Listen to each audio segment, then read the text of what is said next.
really dirty and is in desperate need of a bath.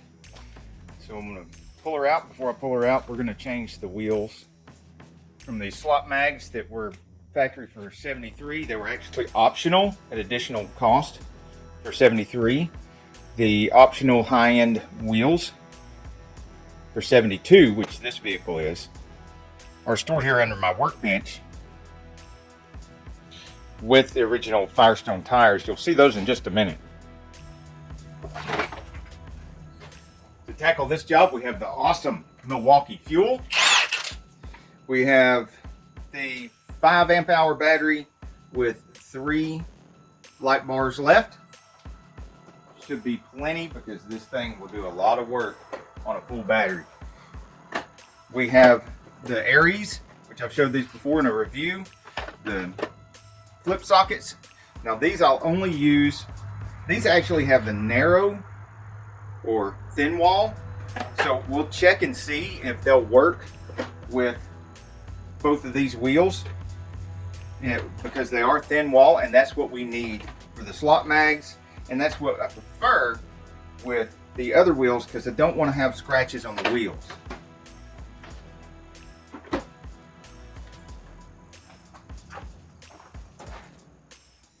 I've already got the rear wheels off where I was doing rear brake wheel cylinders, one of the lines, and the new hose on the rear.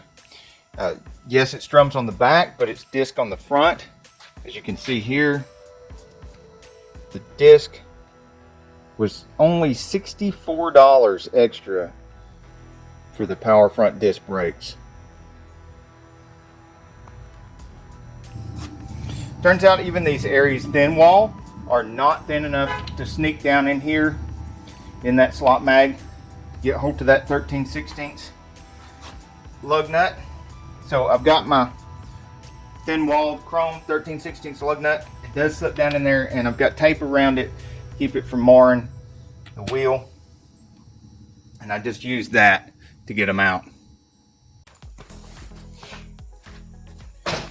These aren't even really the factory 73s because these are 10 inches wide and the factory ones were not 10 inches. The ones I have on the front, if I remember right, are 8s.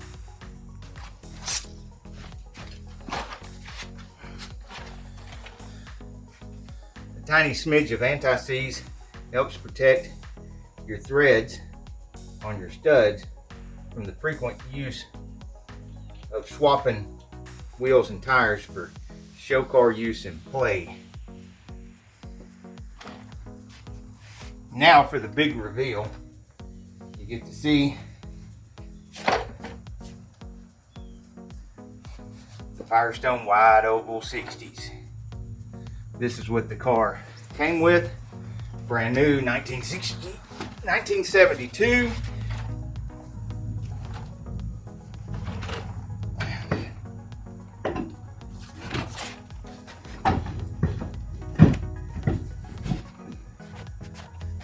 Take more nut on here.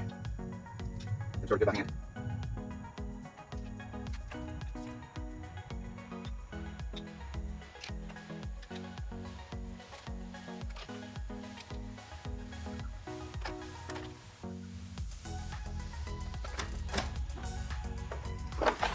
Now on these, since they're not recessed like the slot mags, the Aries flip sockets will work.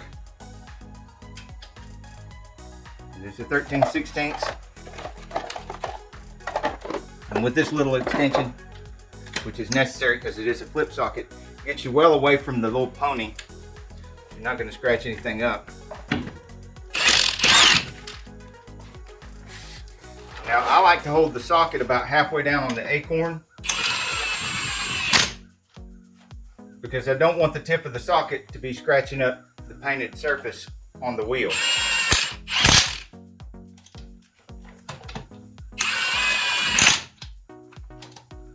And the variable speed trigger on the Milwaukee comes in handy for this because I don't want to go too fast.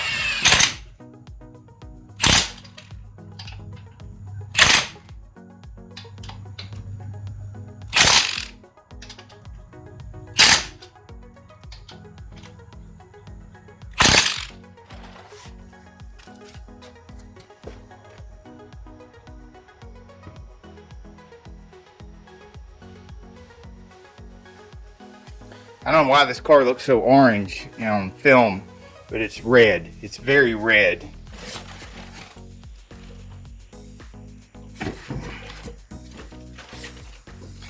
I like to get my feet up under there so I can fine tune the height and turn the tire without having to use my back so much.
I never touch the bottom of the car with the jack itself.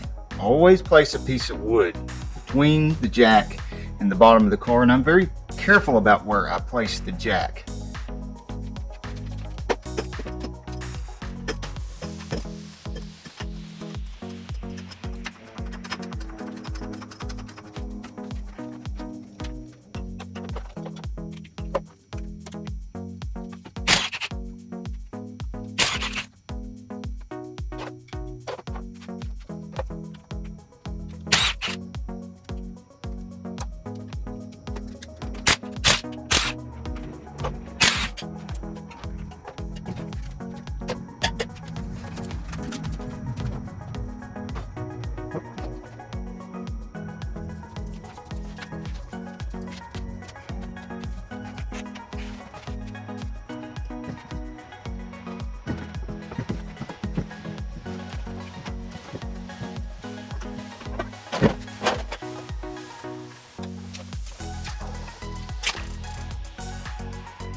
And these wide oval 60s and the Magnum 500s, I got these at Coker Tire in Chattanooga, Tennessee. They're around $2,000, and that does not include the labor for installing the wide oval 60s onto the Magnum 500s. But I think they look absolutely extraordinary, especially when you take into account that this is what the vehicle looked like when it was sitting there on the showroom floor in 1972.